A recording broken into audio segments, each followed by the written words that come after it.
Hi friends, this is Akshu. இது வரைக்கும் என்ன பார்த்தோன்னா, அரசவையில் ஒரு விஷயத்தை பற்றி டிஸ்கஸ் பண்ணுற வரைக்கும் பார்த்தோம்.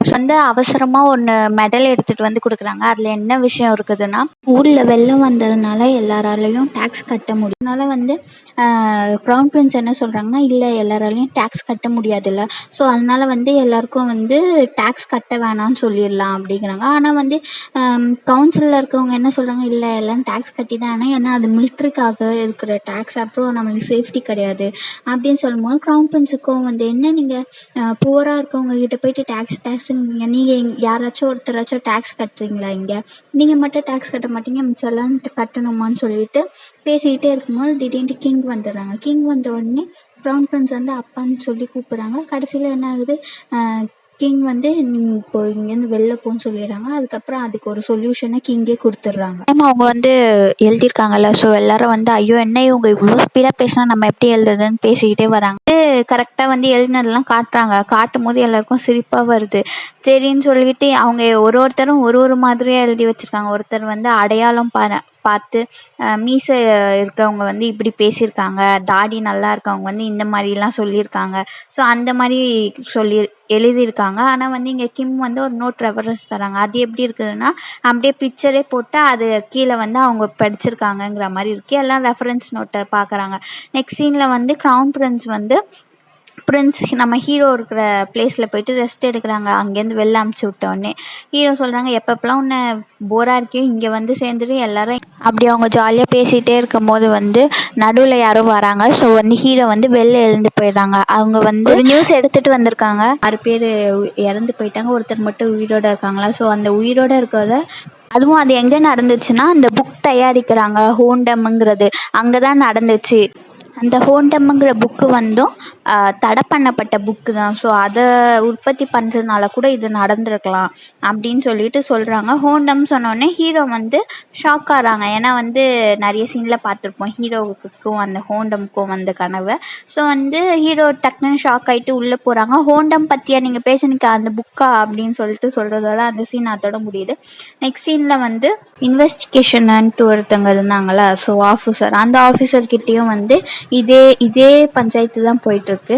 அதான் 6 பேர் இறந்து போயிட்டாங்க, ஒருத்தர் மட்டும் உயிரோடு இருக்காங்களா. ஸோ அந்த உயிரோடு இருக்கிறத கண்டுபிடிச்சி கொல்லணும், அதுதான் அவங்க பிளான் போடுறாங்க. ஸோ அதே நெக்ஸ்ட் பக்கம் பார்த்தீங்கன்னா நீ ஃபஸ்ட்டு அரசவையில் ஹிஸ்டாரியன் வேலை முடிச்சாச்சு. இப்போ அந்த கேஸ் பற்றின அட்டாப்சியும் ஹிஸ்டாரியன் நோட் எடுக்கணும்.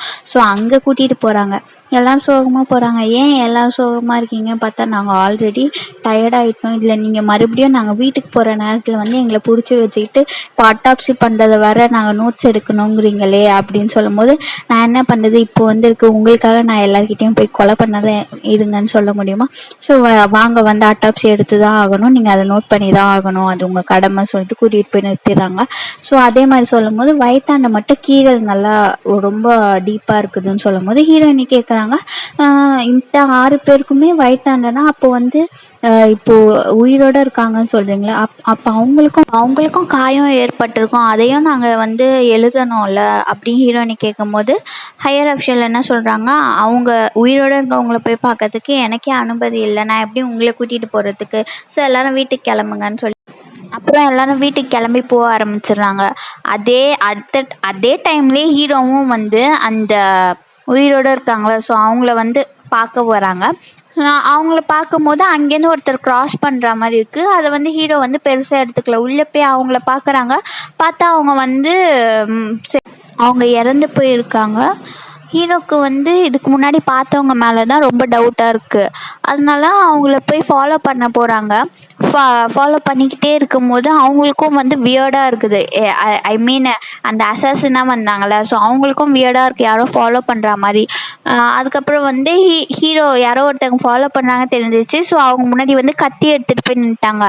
அப்போ தான் ஹீரோயினியும் நான் நோட்டு பேலஸ்லேயே விட்டு வந்துட்டேன் போல், ராயல் இன்வெஸ்டிகேஷன் அங்கேயே அட்டாப்சி பண்ண இடத்துலையே.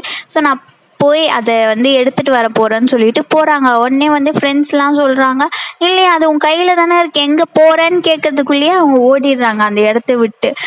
செகண்ட் ஹீரோயினுக்கும் திங்கிங்காக இருக்குது, எங்கே இவ போகிறா நோட் கையிலேயே வச்சுக்கிட்டு. அதோட அந்த சீன் அப்படியே முடிஞ்சிச்சு.